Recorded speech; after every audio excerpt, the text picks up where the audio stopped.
I was reborn back on the day my sister and I chose our husbands, I discovered I could suddenly hear other people's thoughts. On the surface, my sister Amelia looked shy and composed. However, the ecstatic voice in her head crashed straight into my ears. This time, I'll be the first to give birth to an heir. Then, without hesitation, she rushed to seduce the husband from my previous life, the man obsessed with sex who gave me triplets.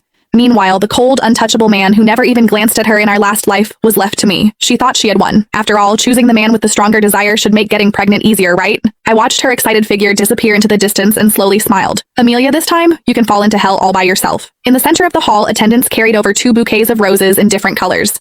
The black roses represented Marcus Zillman, the eldest son of the Zillman family and first in line to inherit the family. He leaned back in his chair with a blank expression, like a perfect but cold sculpture. The white roses represented Noah Zillman, the younger son of the Zillman family. He was the illegitimate child. A faint smile rested on his lips, making him look gentle and refined. Before I could even sort out my thoughts, a voice suddenly rang in my ears. This time, I'll be the first to give birth to an heir. It was my sister Amelia Foster's voice. Instinctively, I looked toward her, only to realize her lips were tightly pressed together. She hadn't spoken at all.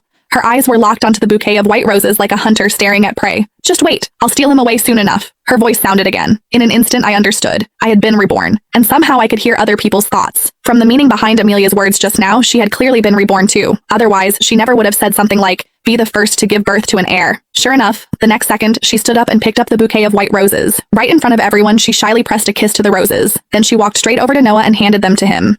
Mr. Noah, please take care of me from now on. The headmistress of the bridal academy immediately spoke when she saw this. Jane, since Amelia chose Noah, you'll marry Marcus. As soon as those words fell, unconcealed triumph flashed through Amelia's eyes. She was laughing in her heart. Jane, this lifetime you'll be the one living like a widow. In our previous life, Amelia had rushed to choose Marcus first in order to become the lady of the Zillman family.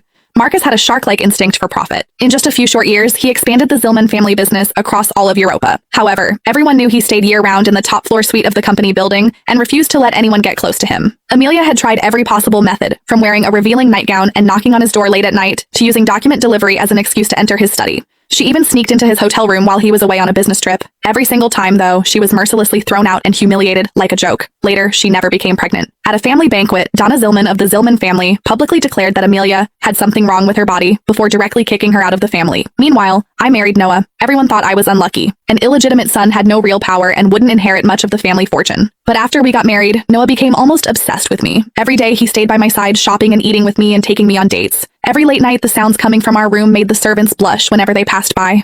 Later, Marcus suddenly died. The autopsy report showed heavy metal poisoning as the cause of death, but nobody knew who did it. Noah inherited the entire Zillman family, and I went from being the wife of a family outcast to becoming the Donna of the Zillman family. Amelia became jealous to the point of madness. She invited me out shopping, only to drag me off the rooftop of a mall so we would die together. The moment the feeling of weightlessness swallowed me whole, I only heard her screaming, "Why do you get to live better than me?"